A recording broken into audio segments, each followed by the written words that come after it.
मोर्चाची परवानगी येऊ का न येऊ, मोर्चा तर निघणार आहे. ती संघटना जरा लीगल आहे का लोकांना सांगावं. त्यांना मी मनुवादाचे कपटी असं म्हणून बघतो. इतिहासात पहिल्यांदाच आरएसएसच्या कार्यालयावर मोर्चा नेणारे आंबेडकर. 24 ऑक्टोबरला वंचित बहुजन आघाडीकडून आरएसएसच्या कार्यालयावर मोर्चा नेण्यात येणार. त्याबद्दल बोलताना सुजात आंबेडकर स्पष्टच बोलले. आताची सगळ्यात मोठी ब्रेकिंग न्यूज. उद्याच्या मोर्चात सुजात आंबेडकर सहभागी होणार. सुजात आंबेडकर आक्रमक होत पत्रकारांशी साधला संवाद. पोलिसांची परवानगी असो अथवा नसो, मोर्चा निघणारच. एका वाक्यात पोलिसांची तोंड बंद केली. आरएसएस संघटना विरोधात आम्ही मोर्चा काढतोय. ती संघटना लीगल आहे का ते आधी तपासा. आरएसएस जातीवाद कपटी आहेत. त्यांना मी मनुवाद्यांचे कपटी म्हणतो. आंबेडकर मनुवादी आरएसएसचा याच्याबद्दल नुसतं एकच म्हणायचं, मोर्चाची परवानगी येऊ का न येऊ, मोर्चा तर निघणार आहे. पण दुसऱ्या बाजूला पोलिसांना जर इतके लीगल कारवाई करायची असेल तर ज्या संघटनेच्या विरुद्ध आम्ही कारवाई करतोय आणि मोर्चा काढतोय, ती संघटना जरा लीगल आहे का लोकांना सांगावं एकदा.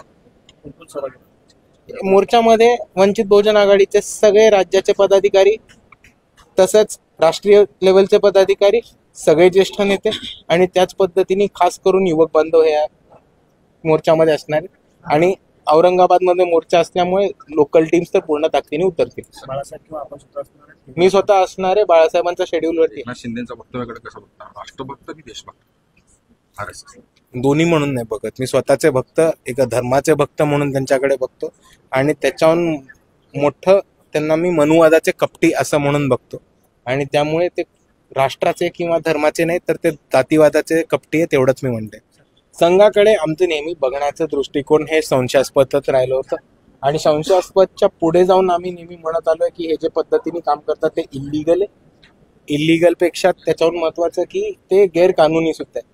ज्या पद्धतीने आरएसएसच्या दसऱ्या पूजेला शस्त्राचे पूजन होतं, ज्या पद्धतीने अजूनही ते कुठल्या सेक्शन खाली रजिस्टर्ड आहेत, ते कुठल्या नावाखाली मोबिलायझेशन करतात, ते जो फंड उभवतात त्याच्यावरती टॅक्सेस देतात का, तो जो फंड उभा करतात त्या टॅक्सेसची पोचपावती किंवा आकडे तरी इन्कम टॅक्सला कळतो का, एवढ्या सगळ्या महत्वाच्या प्रश्नांवरती कोणीच बोलत नसताना ही संस्था लीगल कशी, हा एक मोठा प्रश्न सर्वांनाच उभा राहतो.